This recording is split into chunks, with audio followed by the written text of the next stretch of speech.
Hi, ladies. Hello, how are you? Hi. Good. It's great to see you all. All Good to right. see you too. So can everyone hear me? Yes. Okay, fantastic. All right. So let's go jump right in. Thanks. All right. So hello, everyone. My name is Lauren Nicole, and I want to welcome you to the 10th Annual South Florida Book Festival. This is our second year holding the festival virtually, and I hope that you all enjoy this program and all of the programs that will be held during the festival. I'm excited to introduce to you the authors on today's panel. We have Talia Hibbert. Talia Hibbert is a USA Today and Wall Street Journal best-selling author who lives in a bedroom full of books. Supposedly there's a world beyond that room, but she has yet to drum up enough interest to investigate. She writes steamy, diverse romance because she believes that people are marginalized identities need honest and positive representation. Her interests include makeup, junk food, and unnecessary sarcasm. Talia and her many books reside in the English Midlands. We have Therese Beharrie. Being an author has always been Theresa's dream, but it was only when the corporate world loomed during her final year at university that she realized how soon she wanted that dream to become a reality.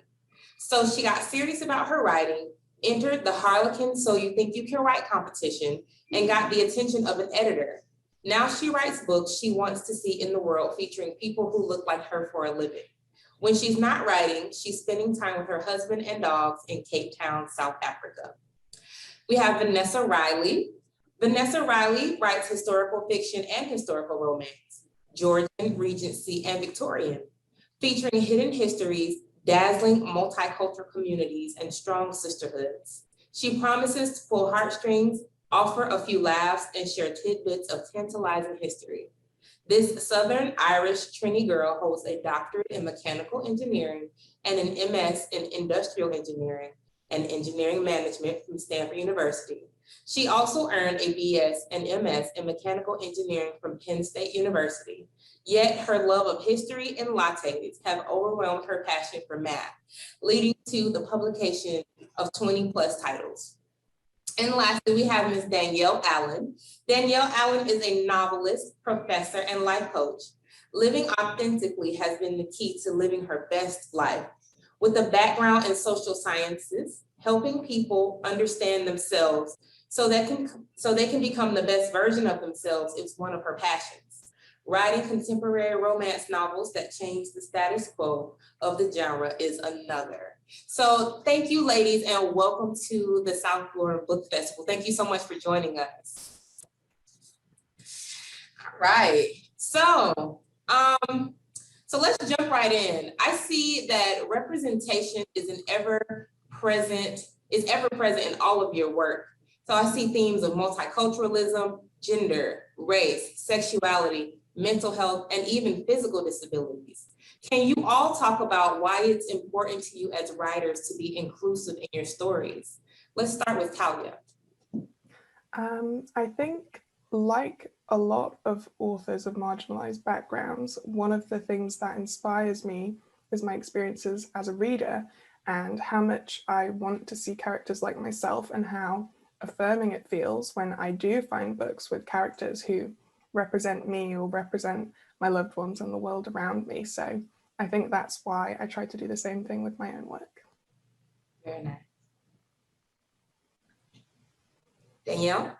I absolutely agree. I feel like being able to see yourself, especially in romance, like being able to see those images of, like for me, seeing Black women and loved hadn't always been what you would see, not just in books, but movies and television. Like to see that and to be able to write that and provide that for others, I feel like that brings me joy. But it also, as a reader, from a reader standpoint, it's like being able to see that and know that that exists, to know that like it's not just a one-off thing. It's like, okay, this can be us too having that happily ever after. This can be us too that's living the dream. This can be us too that's doing all of that. So very nice.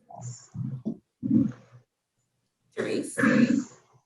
I think, I mean, our experiences are all universal, I think, in that way, is that for me in particular, it's because I can, count on my hand how many times I've read characters who look like me and who have the same, background as me or the same home as me. Growing up, it was only when I was in my 20s that I actually started reading characters who look like me. And now you're obviously seeing this boom, and well-deservedly so, of characters who are, more diverse, and not only, as you mentioned when you were asking the questions, in terms of race, but also in terms of, neurodiversity and, gender and all of these things. So for me, it's really about putting it out into the world so that there are more people who get to see that, and that our experiences are not, repeated for the generation after us. All right, Vanessa? I think it's so important to show history as I know it within my family, so that we can break stereotypes. It's very disheartening when people look at history and the only narratives they think of is the enslaved narrative, or they automatically assume it's going to be pain and suffering. And who wants to read about that? I just want a romance. Right. My grandmother, my great grandmother immigrated from India, met a man a Muslim man in Egypt, and they ended up in Trinidad. That's a hot mess all unto itself. When you think of the cultural differences, the religions, and all these sorts of things. But you don't see any of these, I'm here. So that actually the relationship worked. People made it through. I have cousins, et cetera, et cetera. So love survived. And so if we can show that in our characters, I think it's amazing. And when you look at actual history, what is actually happened, you will see how love survived, it thrived. There were difficulties. And I think all of us on this panel take pride in showing people of color living their best lives, regardless if it's today or if it's in the past. And these are things that I think are so necessary. Absolutely, absolutely, beautifully said. So to kind of go a little further, so one, I want to mention some of your books that you have. I know some of you have books that are available now. Some of you have books that are dropping very soon this year. Talia, I know you have Act Your Age, Eve Brown.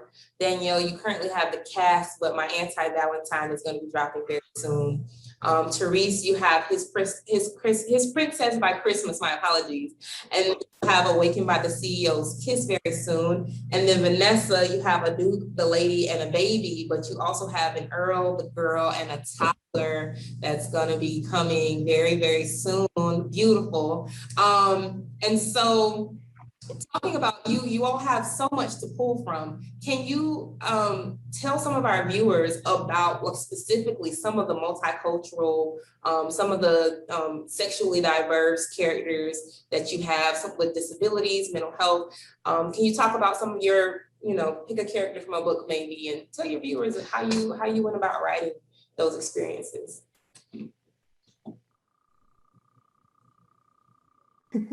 Go ahead, Vanessa. I was looking at Talia, but one of the things when you look, I write primarily I write Regency, so we're talking about circa 1790s-ish to about 1830s. If you look at the movies, everything we see a straight-laced society of Caucasian privileged individuals. Everyone is perfect. Their teeth are perfect. They don't have bodily odors. They're, the myth of them being afraid of bathing, which actually was not a myth. You never see any of this, right? Everybody smells great. It's always, some sort of sandalwood and, Now, I'm not saying we get rid of all of that, because personally, I like to think that they brushed their teeth and that they smelled good, because that's my fantasy. Nice. But you have a huge several wars going on, everything from the American Revolution to the War of 1812 to the Peninsula War. There are a number of veterans who come home broken from the battlefield. And so in A Duke, the Lady and the Baby, I wanted to write a hero that was struggling with that, who he's an amputee, and he has to figure out the world because his whole world, even though he's a duke and he's privileged, his whole world was serving the king on the battlefield. Wellington is his commander, and he takes such pride in what he does. But now that's gone, and now he's got to reassemble what does his life look like. And he's got men that he's responsible for who are also the Battle of Badaj is like one of the most bloodiest battles. So many people were injured. They come back, the ones that live come back to England. What are their lives like? So I wanted to, that doesn't sound very romantic. I'm sorry about that. But I wanted to show that, their lives and how these people still find purpose and meaning and change their lives. So you have people with varying disabilities in A Duke, the Lady and the Baby. You've got people who have been, a ship goes down, the Minerva, an actual true ship goes down in the Minerva. There's only 2 survivors. That PSD, that trauma that they've experienced, how is that shaping their lives? One ends up in Bedlam. One of the girls now, because of, we do all these crazy research, with the water damage and whatnot, she's got an inner ear imbalance. So she doesn't walk quite right. She's a little slower in her speech. And that is, parents, figuring out how to deal with that. And so these are some of the sub things that are in the books, because I want to show you this map of all these people trying to figure things out, varying levels of privilege in society, coming together to have this happy ever after. So it's a happy ever after of a family, of a community, of couples that are figuring out how to deal with these various things. One thing that I really enjoyed when I was reading A Duke, the Lady and a Baby is that a lot of the time in books, especially in historicals, but I think in all books in all genres, there's a weird insistence on ignoring the fact that anyone can be disabled by anything at any time. So people go through these things that would damage their bodies or, in one way or another, but they always come out fundamentally the same on the other end. Like, we can't have them showing what they've been through.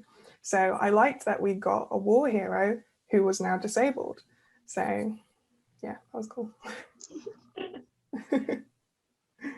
And in your books, Talia, I mean, the sensitivity in which you look at autism, am I right? Yeah. It's like 5 million facts up here to the file catalog put out. But the sensitivity, because you still show them as whole people. They're not lesser. It's just something that they're dealing with. And I think that is a new thing, because when you look in the past, these people are shuttered off to the side. They're the woe is me candidate. Everybody's pitying them. They're pitying themselves because they want to be this new version of whole or whatever they are.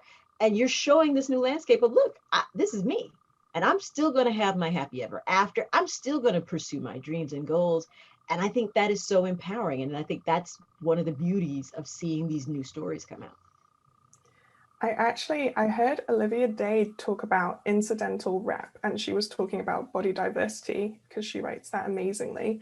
And I really liked it as a way to talk about how I like to write characters of marginalization. So like the story you were talking about, Act Your Age, Eve Brown, both main characters are autistic, and it's nice to write people being who they are and having that story, having that element of their lives not be the point of their story or be the thing that makes them worth reading about. They're falling in love like anyone else in a romance while being themselves. So that's how I like to write that sort of representation. And you do it well. Thank you. Absolutely. When I think about like what the question was asking about, just because I agree with both Vanessa and Talia, what they were saying and how they write. The character that comes to mind for me though is Tati in Work Song.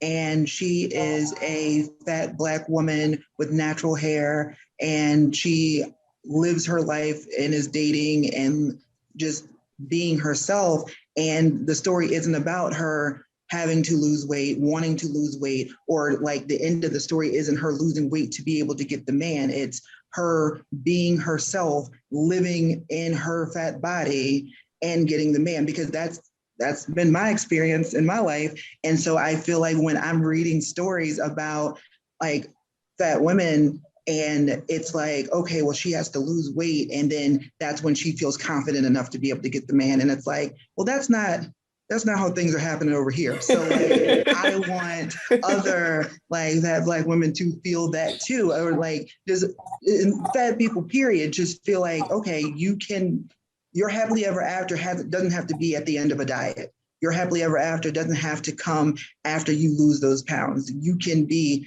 happily ever after now. Right. So. Absolutely. Beautiful. Yeah, I mean, sorry. I think kind of, no, but I was just going to say, like, I think I think that all of our experiences are similar in that we just want to share what we've experienced. And, you know, it's not this groundbreaking thing. It's really, we exist, you know, we are falling in love. We are, you know, living. And that's something that I also wanted to show in one of my books, which is coming out at the end of the year, called And They Lived Happily Ever After. It's about a romance author, and she's South African.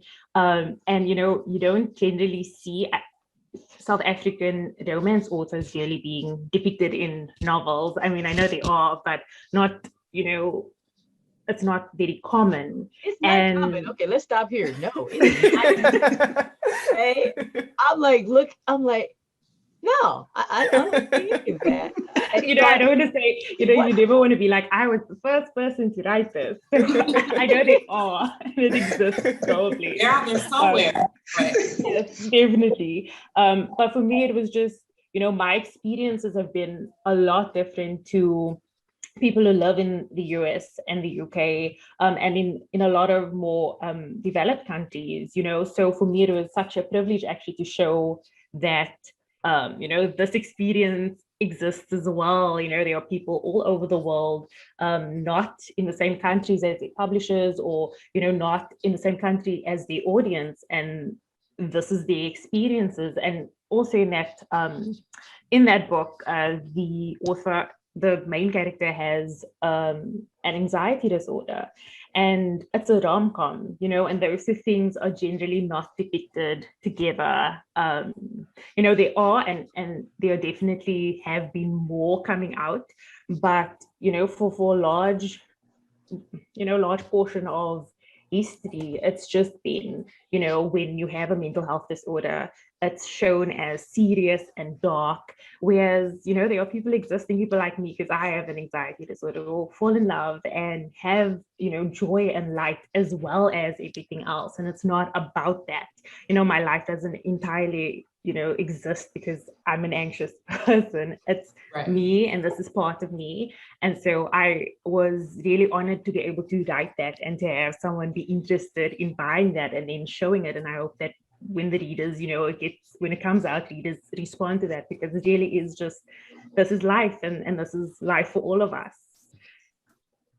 Beautifully said, ladies. And I love how you all agree that the conditions, if you will, that people are experiencing, that you did not make it the punchline, like you said, Danielle, like being fat is not the punchline, or having autism, or experiencing anxiety, or experiencing, you know, a disability where you have lost a limb. Like, life goes on. There's so much more life outside of that. It's not a central part of your identity. It's only one part of, you know, the experience that you're having. So I think that's beautiful, and readers definitely would appreciate seeing themselves in a way where it's not, oh, woe is me. Like you said, everyone experiences, or it has these stereotypes of, you know, these people being sad about being the way that they are, and that's not necessarily true, you know. So I love that you guys have all depicted different people living. That's beautiful. So in continuing on in that vein, in terms of nuance and complexities that exist as part of the human experience, when you're writing, how do you create contrast between your characters? You want to go first, Therese? That's such a good question. I think, what helps me is I write category romance, which is, shorter romances, and it's it's largely inspired by tropes.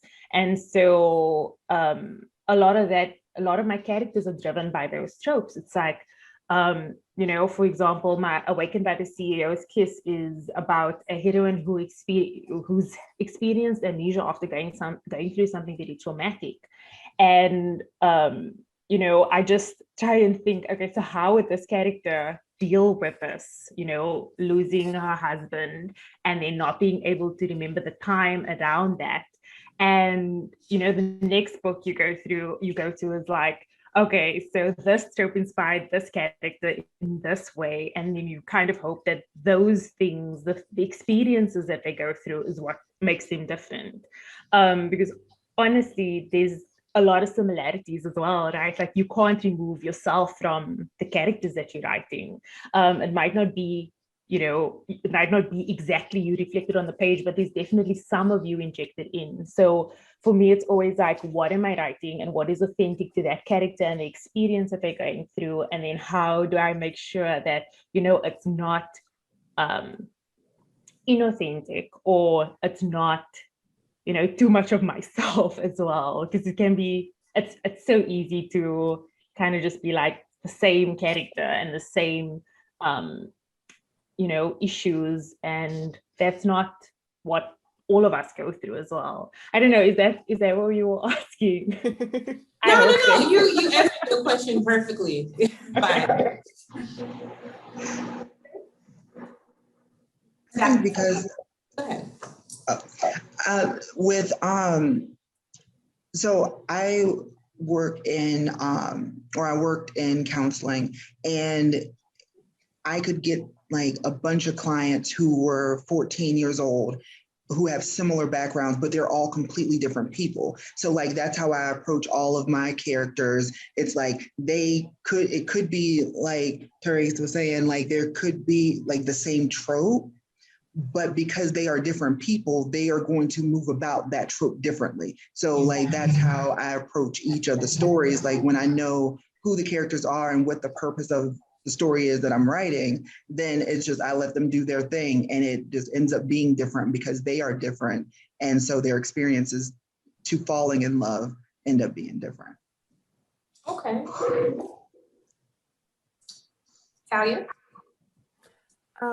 Yeah, absolutely. One thing that I like to do when I kind of get the feeling that my characters are starting to be a bit similar or remind me of a previous character is I like to imagine how the similar characters would interact with each other. And a lot of the time that kind of brings out the finer details where their differences live, and then I can lean on that. So if I know that the broad strokes of two characters are the same, but then I imagine them in a room together, and I can think, would they get along because of these similarities, or would they, not get along because they're very too similar? And I can start seeing them together. Then you start to get, like Danielle said, you can have technically the same kind of person 5 times over, and they're always going to be different. So I feel like it's just getting really deep into the characters, and realizing that to be human is just always to be very unique, even though we're mostly the same. It's so clever, Talia. I'm gonna start doing that. Yeah, that was a much better answer. I'm like, yeah, I don't definitely gonna start doing that. I actually like to embrace whatever the similarity is, because I kind of like to write mirrors. People, the mirror's face is the exact same face, but you're looking from 2 different angles. So the hero and heroine, that's one of the things that's going to draw them together, because they're either in the same circumstance, but because of who they are, it's going to look different. So in like an Earl and a Girl and a Toddler, Daniel is, he's newly elevated as Earl. He spent all his life with his head, kind of just, living his life, but just trying to be out of the spotlight. And now he's in the spotlight, and he's got to figure out how to deal with those changes. And you have Jamina, who's amnesia basically. So Therese, I always want to do an amnesia book because that's what I was like. They're hard. Pretty odd. Yeah. Forget everything. But you have Jamina, and she can't help but not be in the spotlight. She doesn't really want to be in the spotlight, but she has to be in the spotlight because she thinks that might be a way of regaining her memory. So she's pushing this envelope of trying to figure out, who she is and garnering anybody who can help and all these sorts. So she's make all this noise, and she's still drawn to Daniel. So you've got these two people that are both in these positions of everything has changed. They're trying to figure out their new spaces. So that similarity draws them together, but they're still two completely different ways of looking at it and having two different reactions to the exact same situations. Okay. Have any of you found where you think that one of your characters might relate to one of the other characters of the other authors, where you can say, oh, I know that maybe Chloe Brown might connect with Tati or someone in have you all seen where you could cross-reference some of your characters at all?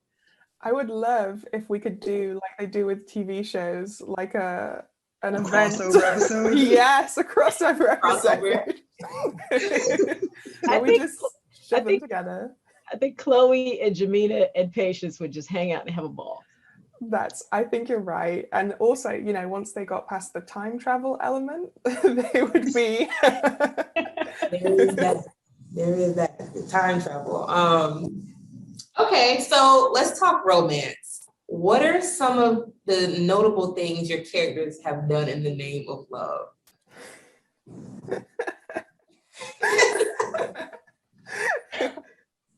I love this because one thing I love about romance is that the genre is not afraid to really go for it. Yeah. Now I'm trying to think. Okay, so in my most recent book, the characters are driving in two different directions because they're both kind of driving towards each other and they don't know that the other one is coming. And then they see each other. So they just kind of pull over and cross a really busy road. And then he picks some weeds from the grass for her to give her flowers. And everyone's watching them, but they're having their own little romantic moment. And I really enjoyed writing that because it was very them. Very fitting. So climbing balconies. Okay. A classic. Yes. And he left the door open. Nice. So, and always just quoting poetry. I just love a man who can just stop in the middle of everything and just quote you some poetry. Not just in books, in real life too. That is a win all the way around. Although I feel like in real life, someone started quoting poetry to maybe wait, what's happening? So out of context, you'd be like, oh, it would take a minute to it needs to be nice, right circumstances. But once I know it's a poem, I'm all over it. Nice. Yes, exactly. I think in one of my books, in And They Lived Happily Ever After, so it's a light magical contemporary. So it's mainly a contemporary romance, but it has some magic in it. And I think the most romantic thing would then be, because the book is about a romance author who dreams the romance novels she writes. And so she becomes the heroine in her books. And she kisses the hero and suddenly he's, appearing in her dreams as well. So they're both living this romance novel. And I think that probably the most romantic thing was him just being like, okay, I've never heard of magic before. Not happy about this at all, but I'm just gonna ride this out. I'm gonna continue this dream with you because clearly we have something. Because if someone had to come to me and be like, listen, there's this magic thing that's happening. Do you want to come be part of it? I'd be like, even if it was super romantic, I'd just be like, I don't think so. So I feel like that is a significant thing that he does for her. Nice, very nice. Danielle? when I think about what happened in the cask, I'm just like, because that was enemies to lovers. And I feel like while he was being very romantic, she was plotting his downfall. So when I think of what I currently am writing, is like when you know instantly, and it's like you just go on faith and you just go on like, all right, I will go across the country with you, or I will move my life in some major way for you. I think that is not only a romantic gesture, but like that speaks to like the faith that goes into love and like the hopefulness that goes into it, because you're just like, you know what, I hope it works out. Like, let's do it. And so, and then, you know, because it has to be a happily ever after, it's going to work out. But in real life, it's like, Yeah. you want me to get on this plane and go where? I don't know. What about my job? What about Right, my like, how will you support me? Like, this doesn't make any sense. Yes. Very nice. Very nice. I definitely agree with you, Danielle, that risking it for the biscuit, as one of my friends says. That's quite the gesture of love there. Absolutely. Okay, so let's see. What would you like your readers to take away from your stories? When your readers read your books, what do you want them to get where you're like, I've done it as an author? Go ahead, Danielle.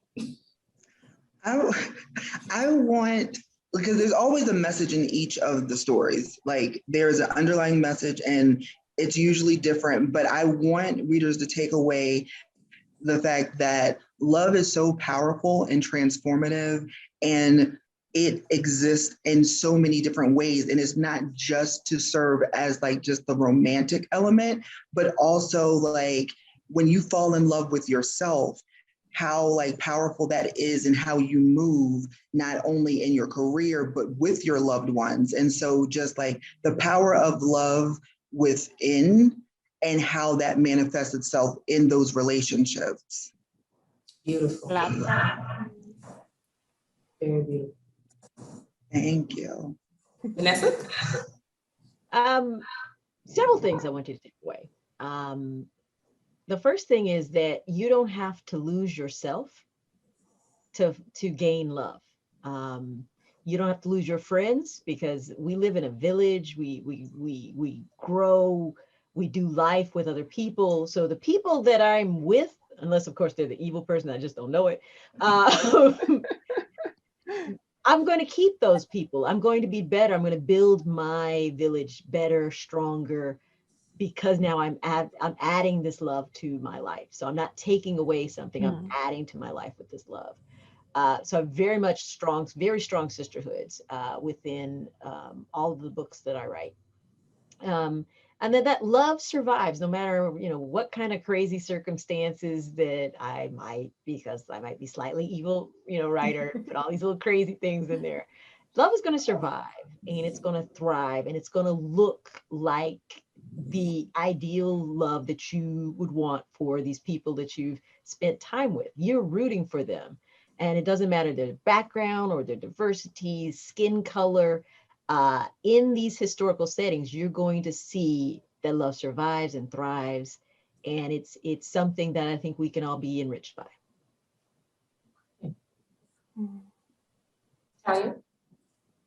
I like the idea of readers finishing my books and feeling like they've had it affirmed that everyone kind of deserves love, and like you guys have said, not just romantic love, but all the varied kinds of love that there are. And I really like the idea of my books, but also I think romance as a whole does this kind of showing how life can be, and maybe giving people confidence that it's not unreasonable for them to hope for these certain, happy things, for them to be loved in a certain way, for them to have mostly good experiences, that it's not some kind of fantasy, because so many people are writing it and reading it and resonating with it. we can't all just be making up the same thing, right? Right. Therese? And for me, I think it's hope. And then that hope is basically what everybody's been saying, that, there is, love is just in itself so hopeful and so, such a beautiful thing, you want, and not only for another person, but for yourself. And I think that's something that's come through very strongly in everyone's responses, is that you deserve love from yourself, and you deserve to be loved for yourself. And I think that hope of, one day you are going to meet the person or people that will fulfill you and will make you want to be a better person, not for them, but for yourself, because they believe in you, and they make you want to be the best version of yourself. And I think that's something that I try and do in every book that I have, is to make sure that people can see the growth the characters go through, so that at the end, when they actually, realize that this is the way they want to move forward and this is the people that they want to be, it feels like, yes, this makes sense. This is something that can happen in my life as well. Because I have so many friends who are like, no, love doesn't exist, because they've had very difficult experiences, but also it does exist, and hopefully what we show can just help you to believe that there is something like that for you out there and you deserve it. Very nice. I hope that our viewers understand, whether you're a current reader or a future reader of any of the works of these lovely authors, the passion that they have for you as a reader and what they want you to take away, okay? So we're gonna start winding down now. And I have one more question, and then I would like for you all just to kind of plug yourselves and let people know where they can find you, where they can reach you. My last question is, I know that you all are primarily romance novelists, but I know that a couple of you have some works outside of the realm of romance. And if you would talk a bit about that for some viewers who might be interested in some of your other works. I think Vanessa, because I don't have any, so I don't think I can. I'm romance only. I'm a one-trick pony. So.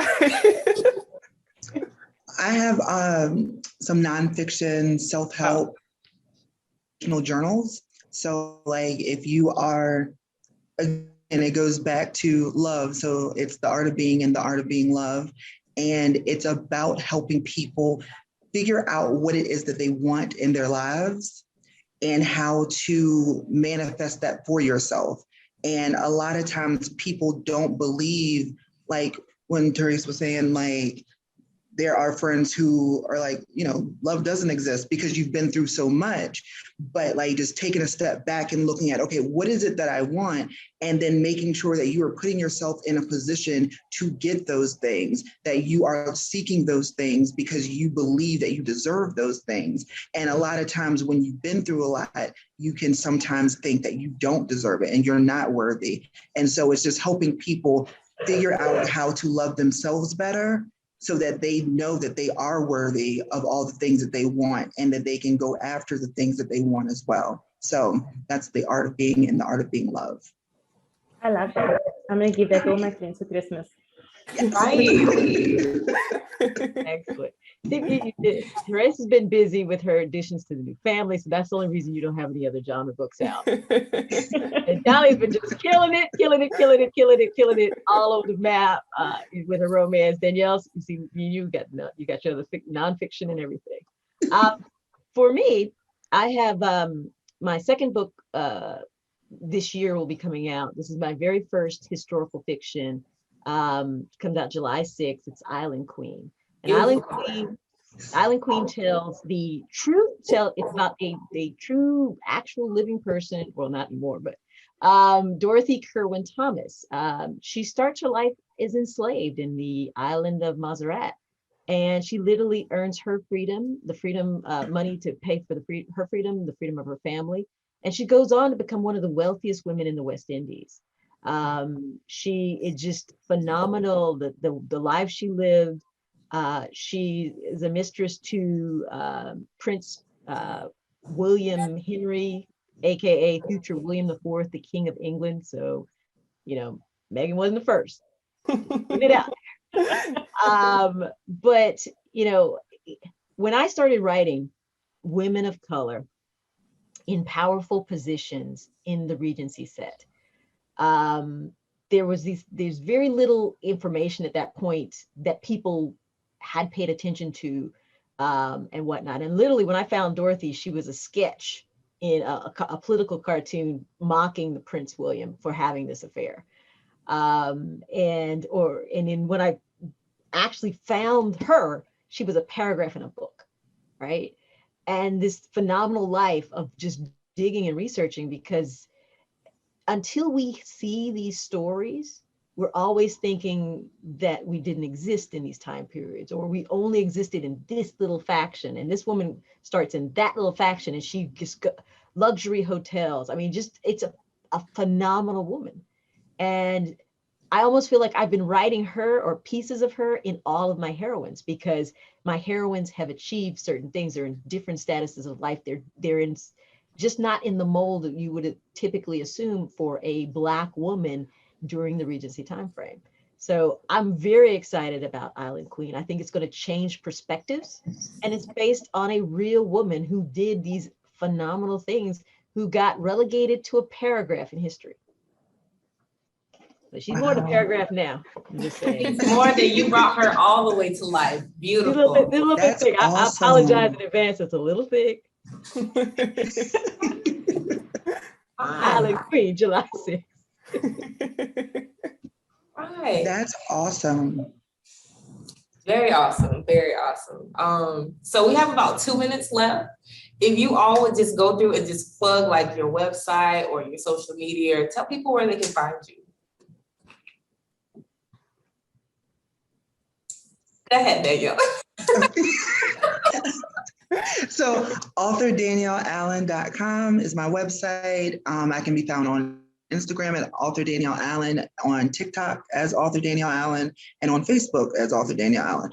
On Twitter, that was too long, so that's X Danielle Allen X. Okay. All right. Talia? My website is taliahibbert.com, and I'm on Twitter and Instagram at Talia Hibbert. And I have a group on Facebook called Talia Hibbert's Hopeless Romantics, where we read a lot of books. All right. Therese? You can find me on my website at theresebeharrie.com, and also on Twitter and Instagram at theresebeharrie. Yeah. And Vanessa? You can find me at vanessariley.com, and that's kind of like the mothership. So from there, you'll get the Twitter, the Instagram, I think there's a Facebook group, et cetera, but that's where you'll see a lot of my research. So I shouldn't be the only one writing these types of historicals. So I put a lot of history out there so you guys can see it and taste and touch and all that sort of stuff. I'm also a foodie, so you'll see my Instagram for recipes and those kind of things.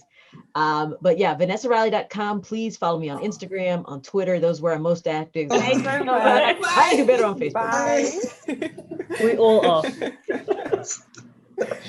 Well, awesome. Thank you so much, ladies, for sitting down and speaking with us, for sharing your insight and your experiences with us at the South Florida Book Festival. And I hope that you all can come back